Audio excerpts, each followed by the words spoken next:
Hello and welcome to Lessons in Leadership. This is our second Lessons in Leadership for 2022, and I'm so glad that you're taking the time to invest in your leadership journey, because I firmly believe that everybody is called to have influence and to lead in the spheres of life that you occupy. And so at the start of this year here at Grace Church, the staff and the ministry leaders are looking at this book. It's called Help, I Work with People by Pastor Chad Veach. Chad Veach is a leading voice in the area of leadership, and it is just full of gold, so much good stuff in there. And so today I just want to take some thoughts from chapter 1 of this book. And Chad is straight into his work.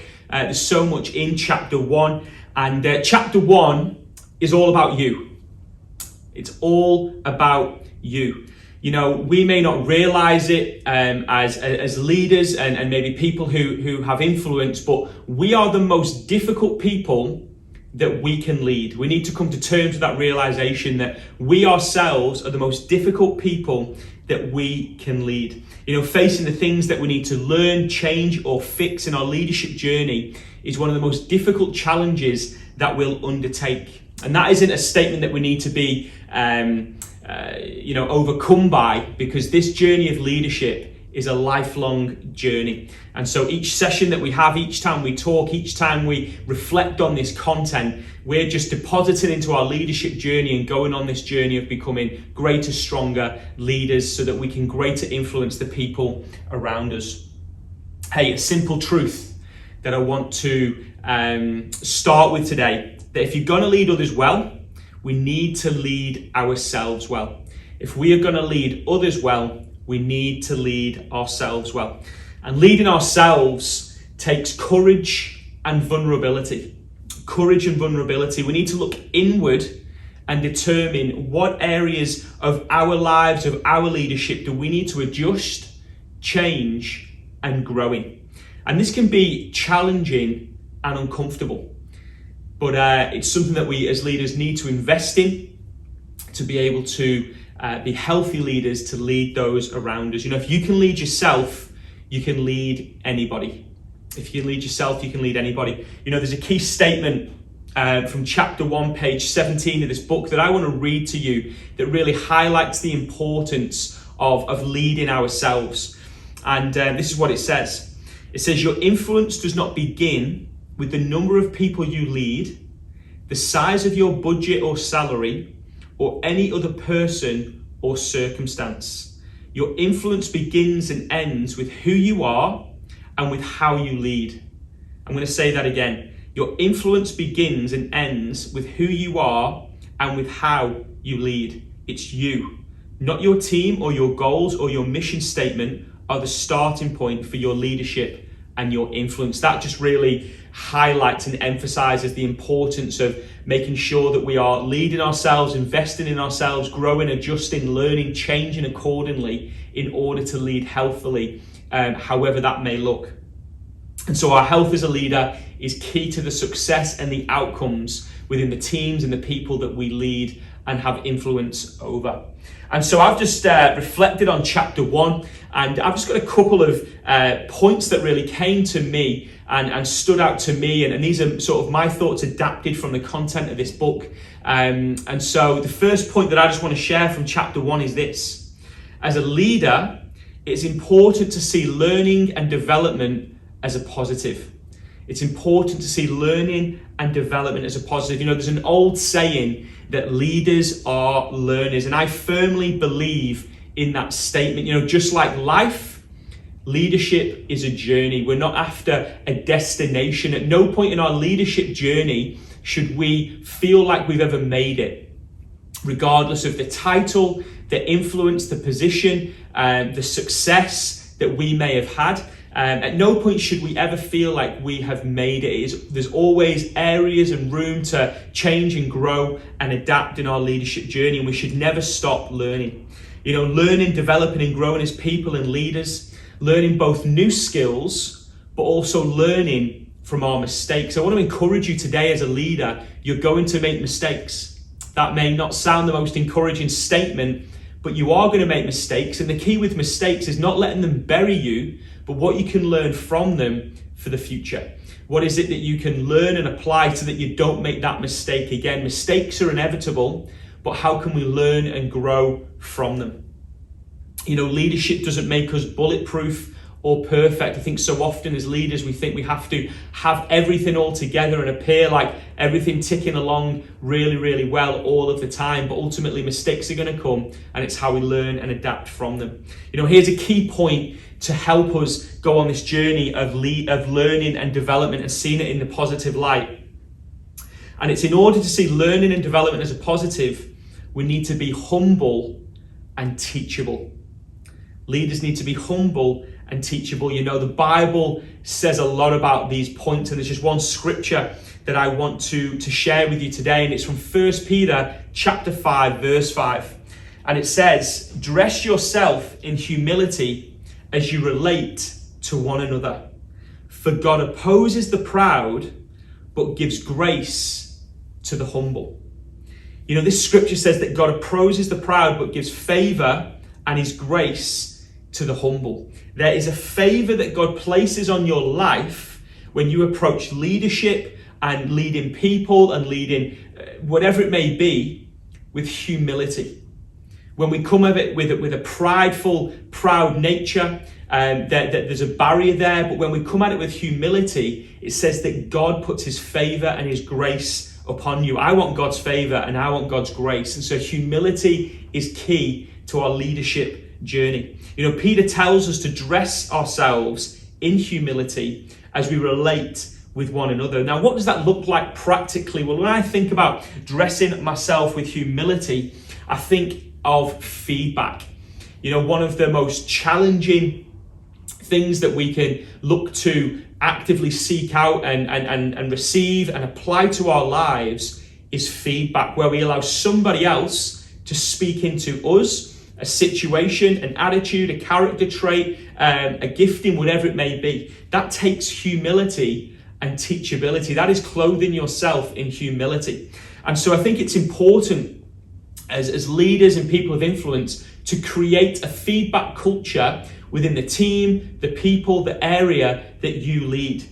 It's about not being a know-it-all. Nobody likes a know-it-all. Let's just be honest and open. Nobody likes a know-it-all. And so it takes humility to not be that person, to create a healthy and positive feedback culture.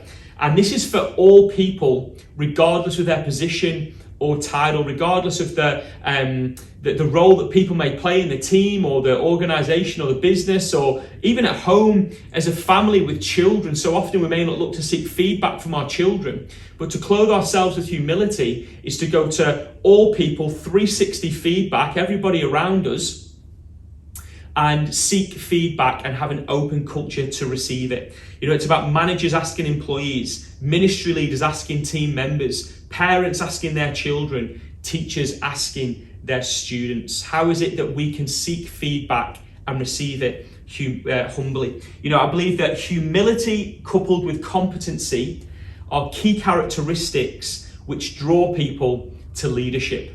I believe that competency brings confidence. That if you're a competent leader, that you know your role and you have the gifts to be able to do it well, that instills confidence in the people that you're leading. They'll want to be part of your team.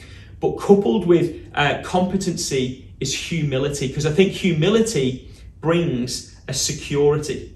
That people know that they can speak openly, people know that their voice will be heard, that they can share their thoughts. And ultimately, I believe that if we can lead from a place of humility, it will actually encourage those that we lead to be part of the team, organization, whatever it may be, with greater investment and ownership, because they'll know that they're not just part of that team for the gifting or the role that they have, but that you truly want to hear their opinion across all areas and that they can make a difference in a greater way. And so I believe, as I said, humility coupled with competency are two key characteristics that people are drawn to in leadership. Now, here's a task for that first point. I want you to look for opportunities where you can display humility and teachability.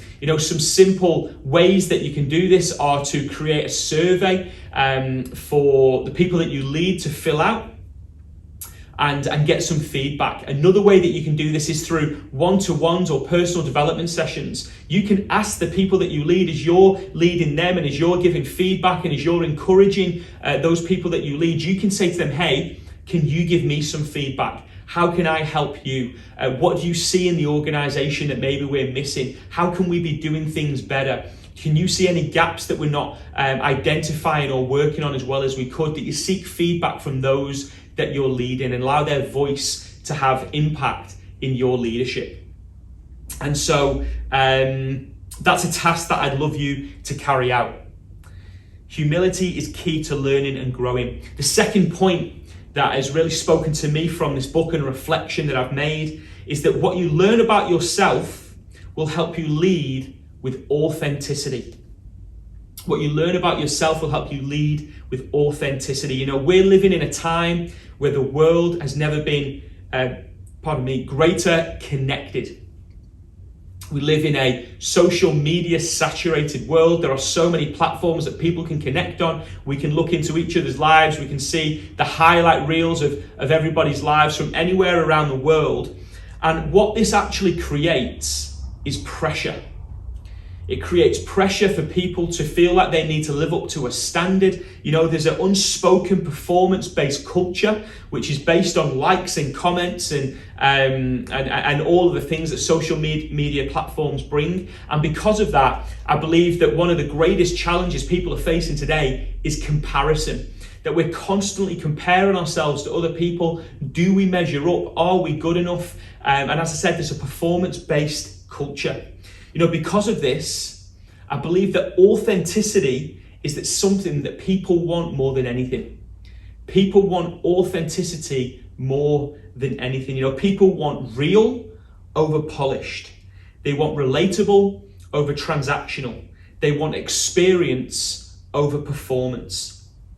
And all of these points come back to the culture that you create in the teams or the organization, the place that you have influence. It all comes back to that culture that you want to create and what you're willing to implement and live out yourself, because you are the key culture carrier in your sphere of influence. The way that you lead is the way other people will follow. And I think that people want authenticity in places of work, in community engagement, wherever it may be, more than anything. You know, authenticity means you being yourself.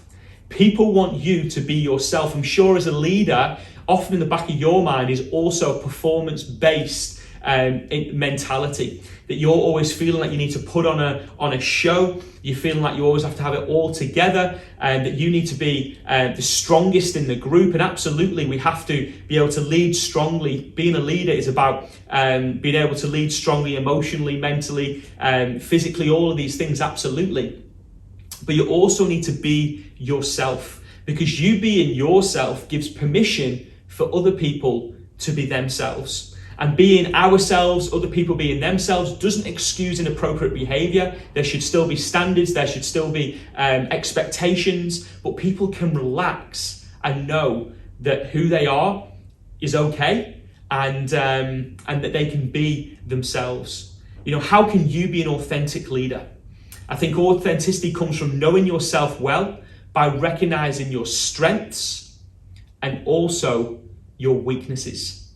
Being an authentic leader is about knowing your strengths and your weaknesses. You know, knowing your weaknesses helps you to know yourself, but I think sharing them is also an important factor. And sharing weaknesses may sound counterintuitive. It goes against the values of the world that we live in as such. And this may go against your natural instincts as well. But if you can share your weaknesses, it will break down this performance-based culture that so often exists. Because if we don't share our weaknesses, it tells other people that weaknesses aren't acceptable. Weaknesses aren't okay. And when I'm talking about weaknesses, I'm not talking about, hey, share your deepest, darkest things in your life. I'm not talking about that. But it's about the role that you have, the things that you do in your team, in your workplace, in your area of influence. What are the things that you find difficult? What are the things that maybe aren't your top one or two things that you're absolutely flourishing? Absolutely, we need to identify those strengths, but identify the things that maybe aren't those strong points. And it gives other people a place to go, you know what, it's okay to not be perfect. You know, outcomes are important, but the culture you create to achieve those outcomes are also important. And we want to create a culture where people can thrive. You know, here's some statements that I've just written down that I want you to reflect on. And here they are. Number one is that your strengths will help build the project, the team or organization, but your weaknesses will help you to lead authentically and empathize with those you lead. Your weaknesses will help you connect in a greater way with the people that you lead. Authenticity helps people to relate with you. If people can relate with you, you won't just have their gifting, but you'll have their heart and full investment. People's gifting is often what we look for when it comes to bringing people on a team, but ultimately if we can have their heart and their full commitment, that's what's going to bring the greatest outcomes and fulfillment for people. Identifying your strengths gives you permission to lead in your areas of impact and encourages you to get people around you whose strengths are your weaknesses. It's about building team. Once you identify your weaknesses, you know who you need to bring in to support to get the outcome that you need, and it helps other people step into their calling as well. Your weaknesses create so many opportunities to relate, connect, and build a healthy team. You know, as leaders, we want to build team, we want to build people, we want to build healthy organizations and whatever it may be. And so you connecting on this level with other people is one step forward in seeing that happen. So here's a task that I'd love you to do for this particular point. And I'd love you to write down 3 strengths and also 3 weaknesses. Identify 3 strengths and 3 weaknesses in a role that you have. And the next step from there is being willing to share them with your team.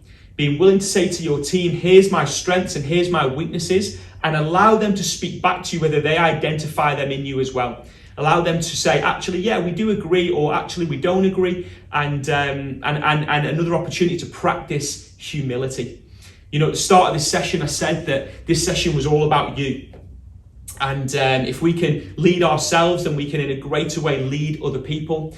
And I truly believe that if we can dig deep and do this heart work, do this inner work in ourselves, it's going to make us stronger, more authentic leaders, which ultimately is going to impact the people that we lead in organizations, teams, families, workplaces that we're involved with.